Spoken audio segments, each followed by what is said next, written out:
नमस्ते।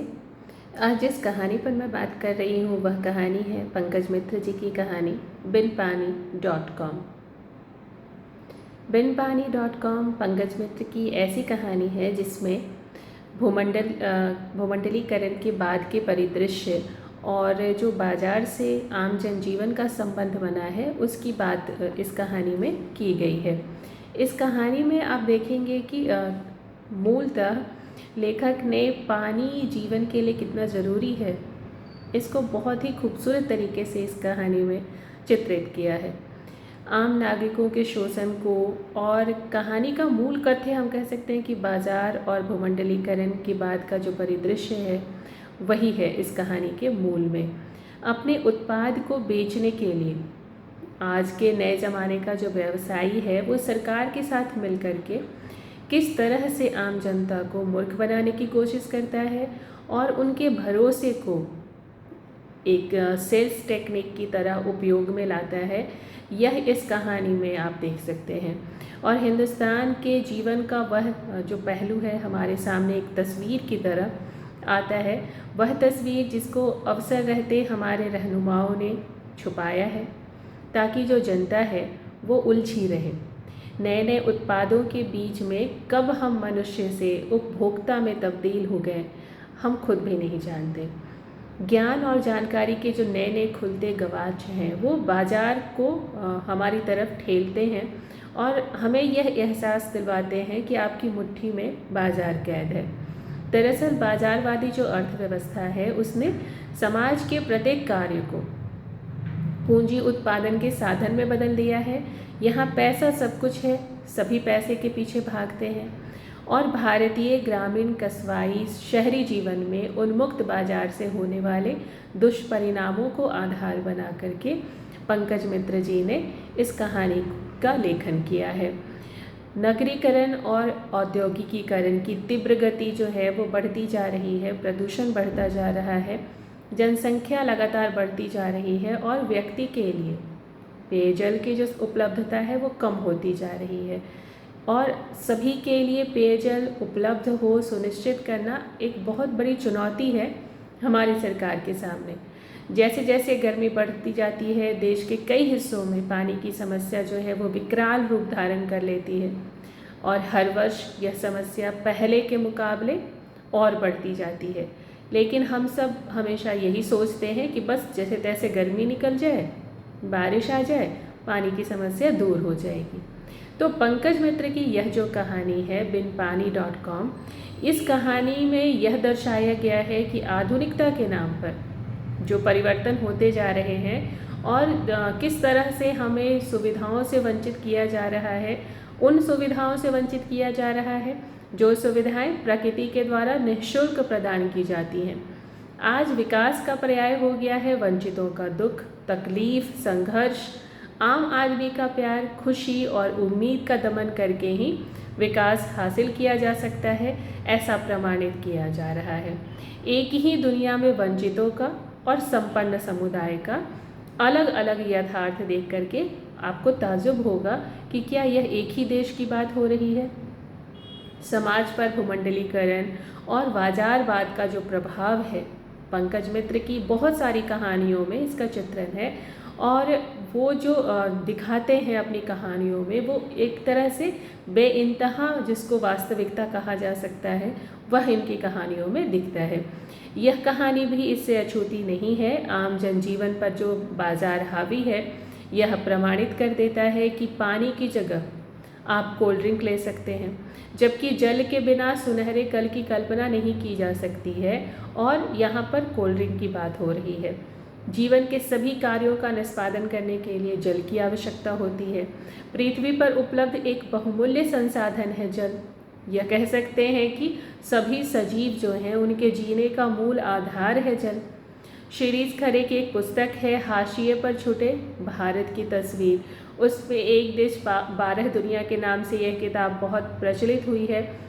पंकज मित्र की इस कहानी बिनपानी.com के तर्ज पर ही इस पुस्तक में एक लेख है, वे तुम्हारी नदी को मैदान बना जाएंगे। हम सबके जीवन में आज के दिन में बाजार हावी है और हम इस बात से इनकार नहीं कर सकते, क्योंकि ये बात तो जग जाहिर है। लेकिन कहानी में भी यह दिखलाया गया है कि अब बाजार हमारे जीवन को लगभग मृतप्राय बनाने पर आमदा है। गजब की नाटकीय शैली में लिखी गई यह कहानी आपको अचंभित करेगी, जीवन से जोड़ेगी और झकझोर कर रख देगी। जीवन में कुछ बेहतर पाने के लिए कहानी का जो नायक है वह अपना गांव छोड़ता है। इस बेहतर की तलाश में जीवन की मूलभूत ज़रूरत पानी के लिए भी उसे तरसना पड़ता है। ऐसे वक्त में वह याद करता है अपना गांव का वह दरिया, जैसे दूर दूर तक फैली सीमाव पानी की चादर, उसमें तैरते उसी की उम्र के बच्चे, सब हमनवा उसके, लोट लोट कर खेलते उस चादर पर, बाल्टियों पर सवार होकर पानी उसके घर में बड़े ड्रम तक पहुंचता उसकी बहन के ज़रिए। यह जब भी प्यास लगती थी खूब पानी पीता था, बेरोक टोक पीता था। दरिया में तैरते वक्त प्यास लग जाए तो प्यास तो डुबुक डुबुक कर पियो। श्री दरिया का श्री पानी तब हलक से लेकर अंदर तक तर तर कर देता था, वो ये याद कर रहा है। तो अपने शहर रांची की ही बात करें तो वर्ष 1928 और 1932 के बीच जो शहर का नक्शा था, रिवाइज हुआ था, पूरे राज्य में लगभग 10,000 तालाब हुआ करते थे। हमारे एक साथी हैं अशोक नाग, उन्होंने इस पर काफ़ी रिसर्च किया है कि अब मात्र 7,860 तालाब ही बचे हैं। 1928 में रांची ज़िले में करीब 900 तालाब हुआ करते थे, अब मात्र 280 बचे हैं। 900 में से 270 तालाब रांची शहरी क्षेत्र में थे, अभी मात्र 42 बचे हैं। तो शहर के कई क्षेत्रों से निकलने वाली नालियों का पानी अब इन तालाबों में जमा हो रहा है। शहर के कई तालाबों पर भूमाफियाओं ने कब्जा कर लिया है। तालाब का अस्तित्व जिसको कह सकते हैं कि खत्म होता जा रहा है। यही कारण है कि जिस शहर में 5-7 फीट खोदने पर पानी निकल आता था, वहाँ कई इलाकों में भूजल का स्तर 1000 फुट से नीचे चला गया है। रांची में जो अब बचे हुए तालाब हैं उनको बचाने के नाम पर करोड़ों का खेल शुरू हो चुका है।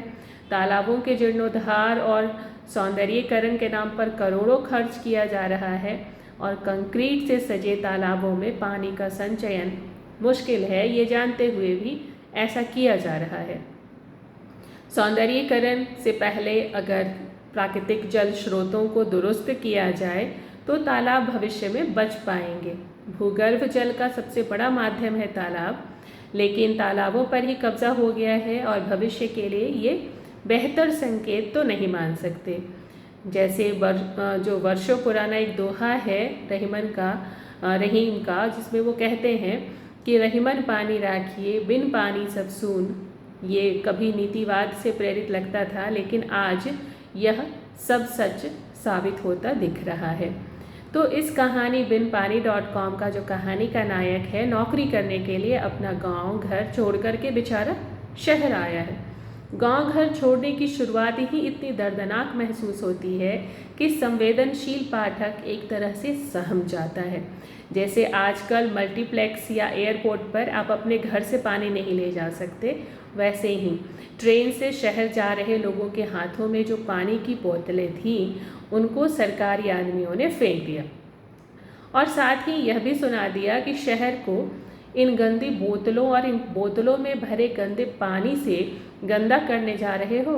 नायक के हाथ में चूंकि ब्रांडेड पानी की बोतल थी, इसलिए उसकी पानी की बोतल जो है वो सुरक्षित रही। तो कहानी की शुरुआत होती है कि नायक नींद से चौंक करके उठ बैठा तो उसके हलक में करबला सी प्यास थी, और ऐसा नहीं था कि वह किसी सहरा में भटक गया था या किसी सुराग के पीछे भाग रहा था। वह तो लेटा था अपने किराए के मकान में, गरम और गंदले बिस्तर पर। वह याद करने की कोशिश करता है कि उसने कब आखिरी बार पानी पिया था। जब हम इस कहानी को पढ़ते हैं तो पाठक के तौर पर कहानी की शुरुआत थोड़ी अजीब सी लग सकती है, लेकिन हमने जो माहौल बना रखा है, बहुत जल्द यह भविष्य घटने वाला है। तो कहानी का नायक बिल देखकर चेक करता है कि आखिरी बार पानी कब मिला था। रैक पर बहुत सारे बिल्स पड़े थे, बिजली का, गैस कनेक्शन का, कोल्ड ड्रिंक्स का और पानी का। उसके घर से पानी को डिस्कनेक्ट हुए बहुत दिन हो चुके थे, तकरीबन 20 दिन, और इतने ही दिन हुए थे उसको पानी पिए हुए। कोल्ड ड्रिंक्स से उसका काम चल रहा था। तो आज के समय में किसी भी पार्टी में, फैमिली फंक्शन में या दोस्तों के घर पर मस्ती करनी हो तो कोल्ड ड्रिंक के बिना सब कुछ अधूरा सा लगता है। लोग गर्मियों में अपनी प्यास बुझाने के लिए विकल्प के रूप में कोल्ड ड्रिंक का चयन करते हैं और यह हर उम्र के लोगों की पसंद होती है। हालांकि सभी जानते हैं कि सेहत के लिए बहुत नुकसानदेह है और सिर्फ एक कैन जो कोल्ड ड्रिंक का होता है उसमें 16 टेबल स्पून रिफाइंड चीनी होती है, जबकि पूरे दिन में हम सभी को सिर्फ 6 टेबल स्पून प्राकृतिक चीनी का सेवन करना चाहिए। इतनी मात्रा में रोज़ चीनी खाना सेहत के लिए हानिकारक है, जिससे डायबिटीज़, वजन बढ़ना, दिल की बीमारी जैसे गंभीर रोग हो सकते हैं। कोई भी कोल्ड ड्रिंक कार्बोनेटेड होता है और इसका सेवन ज़्यादा करने से गंभीर रूप से ब्लोटिंग और गैस की शिकायत हो सकती है। तो बिनपानी.com कहानी का नायक जो है वो यह महसूस करता है कि कोल्ड ड्रिंक्स वाले न जाने कौन सी ऐसी चीज़ मिला देते हैं प्रोडक्ट में कि ठीक 3 मिनट के बाद प्यास की वही शिद्दत, प्यास पीछा ही नहीं छोड़ती। पीने के पानी का बिल देखकर उसे याद आता है पिछला महीना जब साइबर कैफ़े में मिली नई नई नौकरी की जो तनख्वाह थी उसका आधे से ज़्यादा हिस्सा पानी पीने में खर्च हो गया था। तब अपने शैतानी प्यास पर नायक को काफ़ी गुस्सा आया था। खुद को कोसता हुआ वह सोचता है कि अपने पिता को वह कैसे बताएगा कि उसने पीने के पानी पर ही अपनी कमाई खर्च कर दी है। वह सोचता है कि उसका चुंधी आंखों वाला बूढ़ा बाप अपने घर के पास वाले दरिया से एक चुल्लू पानी भेज देगा उसके लिए, ले नाक डुबा ले और मर जा। उसकी जवान तगड़ी बहन पानी पी पी के कोसेगी उसको। बिनपानी.com की एक किरदार बुढ़िया के इकलौते बेटे ने पानी बेचने वाली कंपनी की नीति के खिलाफ कदम बढ़ाया कि हम कंपनी के पानी का इस्तेमाल नहीं करेंगे। तब कंपनी और सुल्तान मिलकर के धरती के अंदर के पानी के उपयोग की इजाज़त नहीं है जैसी गंभीर घोषणा कर देते हैं। कंपनी वालों ने मुल्क के सभी कुएं भरवा दिए और हैंडपंप उखड़वा दिए। यहाँ कहानी में कहानीकार ने बताने की कोशिश की है कि सरकार बहादुर जो हैं उनकी कंपनियों के साथ कितनी सांठगांठ होती है। प्राकृतिक जल के उपयोग का निषेध हो जाता है। दिन ब दिन बोतल बंद पानी महंगा होता जा रहा है। कहानी में जिक्र है कि दूसरी बार पानी की कीमत बढ़ी सिर्फ 3 महीने के अंदर। अब लोगों के बर्दाश्त की इंतहा हो गई, बस मुखालफत के जुलूस पर गोली चलवा दी गई। बुढ़िया बतलाती है कि इसी जगह पर मेरा जवान बेटा अपने ही खून में पड़ा था। अब तो मेरी मैयत पर 2 बूंद आंसू बहाने वाला भी कोई नहीं। इस कारपोरेट संस्कृति में सत्ता और कंपनी के सांठगांठ में आम आदमी ही पिसता है। आम जनता का बुरा हाल करने के बावजूद विज्ञापन के द्वारा प्रचार यह किया जाता है कि आपके सुल्तान वाटर मैनेजमेंट के माहिर माने जाते हैं। और इन्हीं सुल्तान का एक कदम यह भी था कि पूरे बाज़ार में पानी के कियोस्क थे जिनमें डॉलर डालने पर ही पानी मिलता था। और रिहायशी इलाकों में कंपनी ने इंतज़ाम किया था पानी के मीटरों का। खूबसूरत और एफिशिएंट वाटर मैनेजमेंट, जगह जगह पानी ही तो ज़िंदगी है। आपकी ज़िंदगी हमारे हाथ है, मेहरबानी करके कॉपरेट करें। आपकी ज़िंदगी अनमोल है तो फिर कीमत से क्यों घबराएं। कथाकार पंकज मित्र की कहानियाँ भिन्न विषय वस्तु और रोचक शैली की वजह से सबसे अलग नज़र आती हैं। इनकी कहानियों के तेवर और अंदाज बिल्कुल जुदा हैं, अलग हैं। बिनपानी.com कहानी एक ऐसी कहानी है जिसकी समस्या हम सभी जानते हैं, पहचानते हैं। बावजूद इसके कहानीकार ने जो एक विशेष अंदाज अपनाया है उसकी वजह से यह कहानी विशिष्ट बन जाती है। धन्यवाद।